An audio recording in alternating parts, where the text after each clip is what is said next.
अच्छा, ये टॉपिक मैंने इसलिए चुना है आज क्योंकि वैसे तो ये लगता है कि बहुत इजी है और एक्चुअली इजी भी है। इंडिया में है क्या, रिश्तेदारी ही है ना। तो रिश्ते सबको समझ में आते हैं, स्पेशली हम लोग हिंदी मीडियम के हैं तो हमें और समझ में आते हैं रिश्ते ज़्यादा। बट इनमें कुछ कुछ क्वेश्चंस ऐसे हैं जो एक्चुअली आप थोड़ा सा एफर्ट लगाओगे ना बहुत इजीली सॉल्व कर सकते हो, बट एग्जाम में सॉल्व होते नहीं है। वो मैं आपको दिखाऊंगा क्वेश्चंस। सेकंड, इस टॉपिक का एक फ़ायदा और है कि इसमें लगभग कई बार एक पैराग्राफ दे देते हैं and then they ask 3 to 4 questions from one paragraph itself. मतलब एक 3-4 लाइनें दे दी, अगर आप रिलेशनशिप समझ गए तो वो 3-4 क्वेश्चन आपके इजीली हो जाएंगे। अगर 3 क्वेश्चन भी है तो 2.5 into 3 7.5 फ्री के मिल जाएंगे आपको, ठीक है। तो हमारी अप्रोच ऐसी रहेगी कि ये टॉपिक, इस टॉपिक से कोई भी क्वेश्चन आए तो उसको छोड़ना नहीं है और we should be able to solve the questions, ठीक है। वैसे आपको सब पता ही है इसमें, बट मैं आपको बस तरीका बताऊंगा कि कैसे कैसे हमको आगे बढ़ना है इसमें, ठीक है।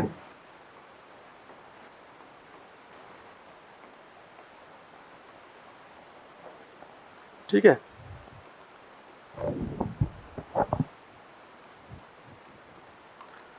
ब्लड रिलेशन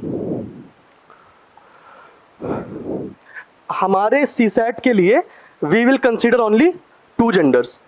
अगर ये दिया है कि ए बी का हस्बैंड है, ए बी का हस्बैंड है, तो हस्बैंड तो मेल होता है, तो हम ये मान लेंगे कि बी फीमेल है, ठीक है। इन रियल सेंस ऐसा हो सकता है कि बी फीमेल ना हो, बट हमारे लिए वो फीमेल है, तो we will consider only 2 genders, ठीक है। तो एक हो गया मेल,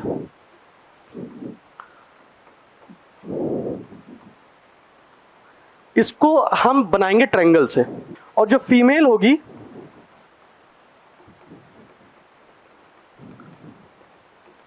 उसको बनाएंगे हम सर्कल से, ठीक है।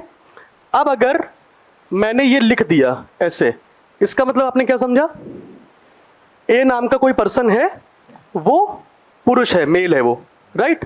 और अगर मैंने ऐसे लिख दिया तो इससे मैंने ये समझा कि ए नाम का पर्सन है जो फीमेल है, ठीक है। इतना समझ में आ गया। अब इसमें अगली बात ये है कि हम एक फैमिली ट्री बनाते हैं। बस यही थोड़ा सा आप समझ जाओगे, इसमें और कुछ भी डिफिकल्ट नहीं है, ये बस आप समझ जाओगे, आपसे डिफिकल्ट क्वेश्चन सॉल्व हो जाएंगे, ठीक है। फैमिली ट्री, इसको हम क्या बोलते हैं, वंश वृक्ष बोलते हैं, ठीक है। आपको टर्म नहीं भी पता तो भी कोई दिक्कत नहीं है, आपको बनाना आना चाहिए, ठीक है।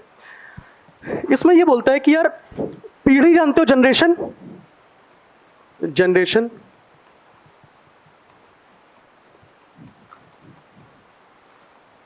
जैसे आपके पेरेंट्स, माता पिता, वो हमसे एक जनरेशन ऊपर है, एक जनरेशन ऊपर है, राइट। माता पिता एक जनरेशन ऊपर है। अच्छा, जो मेरे ग्रैंड पेरेंट होंगे, दादाजी होंगे, वो मेरे पिताजी के पिताजी हैं, तो वो पिताजी के एक ऊपर, तो मेरे से कितना ऊपर, 2 ऊपर। अच्छा, आपके भाई बहन वो किस जनरेशन के होंगे, वो आपके जनरेशन के होंगे। आपकी जो भी गर्लफ्रेंड या वाइफ या हस्बैंड, वो कौन जनरेशन का होंगे, सेम जनरेशन का हम कंसीडर करेंगे, ठीक है। हमारे कोर्स में सेम जनरेशन के होंगे। इतना समझ में आया। अब देखो, जैसे मुझे ये बताना है कि यार ए एक पर्सन है, ठीक है। अब मैंने इसके ऊपर ट्रायंगल या सर्कल नहीं बनाया। क्यों नहीं बनाया, क्योंकि हमको नहीं पता है कि ये मेल है कि फीमेल है। इतना समझ में आया। अब मैंने बोला यार ए के पिताजी हैं, father of A is B, A के पिताजी बी हैं, तो मैंने एक जनरेशन ऊपर, एक लेवल ऊपर, फर्स्ट फ्लोर में पिताजी को बना दिया। अब पिताजी हैं तो पिताजी मेल होंगे कि फीमेल होंगे, मेल होंगे, बिकॉज आई नो, तो मैंने पिताजी को सर्कल वो बना दिया, ट्रायंगल। इस डायग्राम से मुझे ये समझ में आ गया कि एक बंदा है, उसके पिताजी बी हैं, क्योंकि वो एक जनरेशन ऊपर है, इससे कनेक्टेड है, और ट्रायंगल है, इस वजह से उसके पिता होंगे। अगर कुछ नहीं होता, अगर मैं ये हटा दूं ट्रायंगल और केवल बी लिखा है, तो ये तो मुझे पता है कि वो उसके पेरेंट हैं, बट मां है कि पिताजी, ये नहीं पता है, ठीक है। अब बोला कि इसके ग्रैंड पेरेंट सी है, ए के ग्रैंड पेरेंट मैंने लिख दिया। क्या मैं इसमें ट्रायंगल या सर्कल बनाऊंगा? क्यों नहीं बनाएंगे? क्योंकि ग्रैंड पेरेंट दादाजी भी हो सकते हैं और दादी भी हो सकती है, तो मुझे तो नहीं पता है कि क्या है, तो मैंने उनको ऐसे ही लिख दिया। इफ आई एम श्योर कि she is the grand mother तो मैं सर्कल बना दूंगा, वरना नहीं बनाऊंगा। इतना समझ में आ गया? जनरेशन समझ में आ गई आपको? ठीक। अब मैंने बोला कि भाई ए का एक भाई है, ए का एक भाई है, उसका नाम लेट से एक्स है, ठीक है? तो वो कहां होगा? यहां होगा, यहां होगा या यहां होगा? ए के सामने होगा, इसी लाइन में होगा। मैंने लाइन खींच दी, एक्स लिख दिया, ठीक है? क्योंकि इसी जनरेशन में, सेम जनरेशन में, सेम लेवल पे है। अच्छा, एक्स भाई है ये मुझे पता है, तो मैं क्या कर दूं इस पे? तो एक्स ए का भाई है ये मुझे श्योर हो गया, बट क्या ए एक्स का भाई है? हाँ, कंफर्म नहीं है, क्योंकि देखो एक लेवल पे है, तो ये मुझे पता है कि उसका सिबलिंग है। सिबलिंग जानते हो? सिबलिंग को हिंदी में बोलते हैं, क्या बोलते हैं हिंदी में? सहोदर। तो ये तो मुझे पता है कि ये उसका सिबलिंग है, बट सिबलिंग भाई भी हो सकता है और बहन भी हो सकती है। अगर मुझे श्योर होता कि ये भाई है तो ट्रायंगल बना देता, श्योर होता कि ये बहन है तो सर्कल बना देता, पर मुझे श्योर नहीं है। मुझे ये तो पता है कि वो या तो भाई है या बहन है, बट श्योर नहीं है, तो मैंने कुछ नहीं बनाया। इसके बारे में श्योर था। यहां तक समझ में आया? यहां तक समझ में आ गया? ठीक है। अच्छा, अब मुझे लेट से ये दिया है कि ए की वाइफ जो है वो वाई है। ए की वाइफ कौन है? तो इसमें दो इंफॉर्मेशन छुपी है। The first information we get is a is a male. सबसे तो पहले तो तुम कुछ बिना सोचे ये कर दो कि ए मेल है। अब मेरे को पता चल गया कि ये इसका भाई है। अब ये इसकी क्या है? वाइफ है। वाइफ सेम जनरेशन की होगी, वाइफ सेम जनरेशन की होगी, तो मैं क्या करूं? यहां पे लिख दूं, अच्छा वाई वाइफ है, तो ये भी पता है कि she is a female, she is a female, right? अब अच्छा ये बताओ, ये भाई है, अगर मैं केवल ऐसे कर दूं तो ये वाइफ की जगह क्या बन गई? क्या बन गई? बहन। तो ये तो गलत बात है, ये नहीं हो सकता है। तो क्या करें हम? रिश्ता वाइफ के करने के लिए हम एक्चुअली ऐसा बोलते हैं कि हस्बैंड वाइफ का रिश्ता इक्वालिटी का होता है, होना चाहिए। शादी के बाद होता है कि नहीं होता है वो तो बात की बात है, पर होना चाहिए। तो डिफरेंशिएट करने के लिए मैं यहां पे ऐसे बना दूंगा। तो अब मुझे ये समझ में आ गया कि ए और वाई क्या है? वाइफ है, ये वाइफ है, ये हस्बैंड है, ये उसका ब्रदर है, ये फादर है, ये उसके ग्रैंड पेरेंट है, जो भी है। समझ में आ गया? अब अच्छा एक बात बताओ, देखो भाई बी का बेटा ए है, ठीक है? अब देखो ये, अब जरूरी नहीं कि आप सबसे कनेक्ट करो, आपको इतना समझ में आ गया ना? एक लेवल नीचे ये लाइन है, इसका भाई ये है, तो दो भाइयों का सेम फादर, मतलब ये उनका भी बेटा है, तो बी क्या है? फादर ऑफ एक्स, ठीक है? And father of a as well, ठीक है? इतना समझ में आ गया? अगर इतना समझ में आ गया आपको फैमिली ट्री, तो आपसे कोई क्वेश्चन रुकेगा नहीं। मैं आपको बताऊंगा अभी क्वेश्चन अप्रोच कैसे करना है, बट अगर आपको इतनी क्लैरिटी है, बिल्कुल आप पर आपका आंख नाक कान दिमाग सब खुला होना चाहिए, क्योंकि अगर उसने बोल दिया कि सी ग्रैंड पेरेंट है तो आपको वहां ट्रायंगल नहीं बनाना है, क्योंकि वहीं पे क्वेश्चन गलत हो जाएगा, है ना? हमें नहीं पता है कि वो मेल है कि फीमेल है। अच्छा, एक और इंपॉर्टेंट बात, अगर उन्होंने दे दिया एक नाम पूजा, ठीक है? एक नाम दे दिया, तो ऐसा नहीं कि पूजा देखते ही आप फीमेल मान लिया आपने, ये काम हमको नहीं करना है। पूजा हमारा मेल भी हो सकता है इन आर क्वेश्चन, चांसेस कम है बट हो सकता है। तो जब तक क्वेश्चन में ना दिया जाए हम उसको मेल या फीमेल नहीं मानेंगे। समझ में आ गया?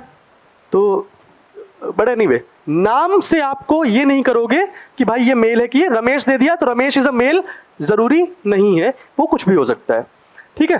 कि जब भी इस टाइप के क्वेश्चन आए, एक तो कुछ टॉपिक बता देता हूं मैं, ब्लड रिलेशन का हो गया, इसके बाद हो गया ऑर्डरिंग सीक्वेंसिंग का, ए के बाद बी खड़ा है, बी के बाद सी खड़ा है, सी के बाद डी खड़ा है, ये वाले क्वेश्चन जो होते हैं, इनमें हमेशा हमेशा किससे किधर जाएंगे हम?